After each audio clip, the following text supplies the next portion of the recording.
आखिरकार rising volt टैकलर्स की शुरुआत कैसे हुई थी? फ्रेड और पिकाचू की दोस्ती कैसे हुई? फ्रेड एक ऐसा रिसर्चर था जिसे पोकेमॉन के बारे में हर एक चीज पता थी। उसे पोकेमॉन में अब कोई भी इंटरेस्ट नहीं था। उसे ऐसा लगता था कि उसे पोकेमॉन के बारे में हर एक चीज पता है, मतलब कि उसके पास अब कुछ और डिस्कवर करने के लिए है ही नहीं। वो अपनी लाइफ को एक बोरिंग तरीके से जी रहा था।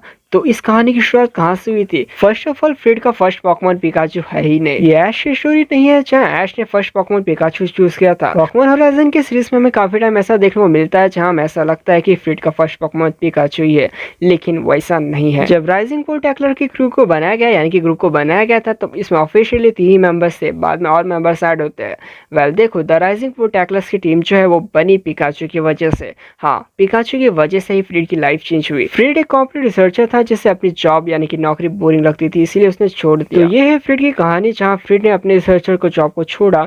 उसके बाद वो एक बोरिंग लाइफ जी रहा था जहाँ उसे पोकेमॉन में कोई इंटरेस्ट नहीं था, क्योंकि उसे पोकेमॉन के बारे में हर एक चीज पता थी। अब ये एक दिन की बात है जब फ्रेड और लडलव बातें कर रहे होते हैं। लडलव ये कहता है कि फ्रेड, तुम्हारी जर्नी अभी भी बाकी है, तुम्हें एक नए सफर पर जाना चाहिए, एक नई उड़ान भरनी चाहिए। लेकिन फिर भी फ्रेड को कुछ इंटरेस्ट नहीं आता। अब एक दिन की बात है जब लीको की मदर लूका उसे बुलाती है, जहाँ वो डिनर पे बातें कर रहे होते हैं। लीको की मॉम ये बताती है कि उनकी मैरिज हो चुकी है और वो कैंटो रीजन से पार्ले रीजन आ चुके हैं। वहीं वो फ्रेड से ये क्वेश्चन भी पूछते हैं कि आखिरकार उन्होंने अपनी जॉब क्यों छोड़ी। तो फ्रेड ये बताता है कि उसे 24 घंटा लैब में काम करना पसंद नहीं है। लीको की मॉम फ्रेड की प्रॉब्लम्स को समझती है और वो फ्रेड से कहती है कि वो सुबह उसे आकर मिले, वो उसे किसी से मिलाना चाहती है। अब मॉर्निंग के टाइम पे लीको की मॉम फ्रेड को पिकाचू से मिलवाती है, लेकिन फिर भी फ्रेड को कोई भी इंटरेस्ट नहीं आता, क्योंकि उसे पिकाचू के बारे में सभी पता है। नॉर्मल से पिकाचू में क्या ही इंटरेस्ट आएगा उसे। तो यही वो पिकाचू है जिसके वजह से फ्रेड की पूरी लाइफ चेंज हो जाती है। फ्रेड को बाकी सभी चीजों में, यानी कि काफी सारी चीजों में, काफी सारी रिसर्च और काफी सारी एडवेंचर्स में इंटरेस्ट आता है। अब फ्रेड को पिकाचू में अभी भी कोई इंटरेस्ट नहीं था। एक नॉर्मल सा पिकाचू क्या ही करेगा, तो पिकाचू अब अपना कमाल दिखाता है। पिकाचू जो है वो टैकल की मदद से एक सर्कल में राउंड ही राउंड घूमता रहता है अपनी स्पीड के साथ, और वो एक साइक्लोन बनाता है। जिसके बाद फ्रेड की नजर उस पर पड़ती है और वो देखता है कि पिकाचू जो है हवा में उड़ रहा है। एक पिकाचू जो हवा में उड़ सकता है। आखिरकार एक पिकाचू ऐसा कैसे कर सकता है, और इसी वजह से फ्रेड का इंटरेस्ट फिर से वापस आ जाता है। फ्रेड डेली जाता, उससे दोस्ती करने की कोशिश करता, लेकिन पिकाचू मना कर देता। फ्रेड और पिकाचू दोनों ही मस्ती करते रहते। फ्रेड जो है डेली उसके पास जाता, डेली उसे मनाने की कोशिश करता और उसे देखता रहता। वो डेली जाता पिकाचू के एक्सरसाइज को देखता, जहाँ पिकाचू जो है अपने टेल की प्रैक्टिस कर रहा होता है, और वो डेली फाइट भी करते, जिसकी वजह से धीरे धीरे दोनों ही एक दूसरे के क्लोज आ रहे थे। फ्रेड जो है फाइनली मिस्ट्री का पता लगा लेता है।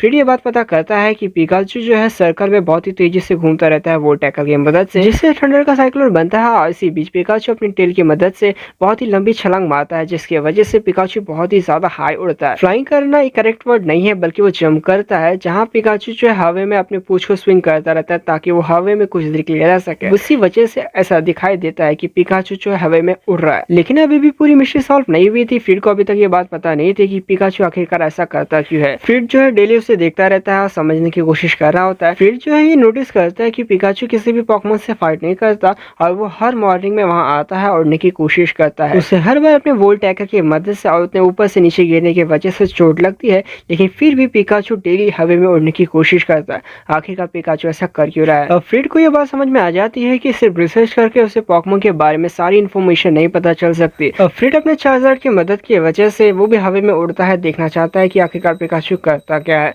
वो हवा में उड़ता क्यों है। फाइनली फ्रेड को यह बात पता चल गई कि आखिरकार पिकाचू इतने हाई जंप में उड़ना क्यों चाहता है। फिर ये देखता है कि वहां पर काफी कमाल का सनसेट का नजारा दिखता है, जिसे देखने के लिए पिकाचू डेली सुबह आता है और जंप लगाता है। और फिर यही होती है पिकाचू और फ्रेड की दोस्ती, जहाँ फ्रेड जो है पिकाचू से कहता है कि वो अपनी जर्नी उसके साथ कंटिन्यू करना चाहता है, एक नए सफर पर निकलना चाहता है पिकाचू के साथ, जहाँ वो पूरी पोकेमॉन वर्ल्ड को घूमना चाहता है, नए नए चीजें डिस्कवर करना चाहता है, और इस सन से भी ज्यादा ऊंचाई तक पहुंचना चाहता है। वो एक उड़ान भरना चाहता है, और पिकाचू इसकी मदद के लिए हाँ कहता है। जिसके बाद फ्रेड जो है पिकाचू को कैच कर लेता है, लेकिन अभी भी उनको अपनी जर्नी को शुरुआत करने के लिए उन्हें एयरशिप की जरूरत थी, ताकि वो उन ऊंचाइयों तक पहुंच सके। फ्रेड जो है लडलव के पास जाता है, उनसे मदद मांगता है, उनसे ओलिवाइन मांगता है, ये उनके शिप का नाम है। जिसके बाद वो ओलिवाइन को कन्वर्ट कर देते हैं एक एयरशिप में, ऑरला की वजह से। ऑरला जो है फ्रेड की बचपन की दोस्त है, काफी अच्छे दोस्त है वो दोनों। इसके अलावा ऑरला काफी कमाल की और काफी बड़ी इंजीनियर है। ऑरला ने ओलिवाइन को एक एयरशिप में बदल दिया, जिसके बाद फ्रेड उसका नाम रखता है द ब्रेव ओलिवाइन। ऑरला एयरशिप के बनाने के पैसे मांगती है, लेकिन फ्रेड के पास पैसे नहीं होते, तो इसके बदले में ऑरला जो है उनकी जर्नी को ज्वाइन करती है, क्योंकि वो भी बोर हो चुकी थी एक जगह काम करके। अब ऑफिशियली फ्रेड जो है एक टीम को बनाता है जिसका नाम है द राइजिंग वोल्ट टैकलर्स, जिसमें ऑफिशियली स्टार्टिंग में 3 मेंबर्स होते हैं, फ्रेड, लडलॉ और ऑरला। इसके अलावा कैप्टन पिकाचू को मत भूलना। कैप्टन पिकाचू इसीलिए क्योंकि एयरशिप में कैप्टन की जरूरत है। फ्रिड जो है अपना कैप्टन पिकाचू को बनाता है क्योंकि पिकाचू की वजह से ये जर्नी कंटिन्यू हो रही है।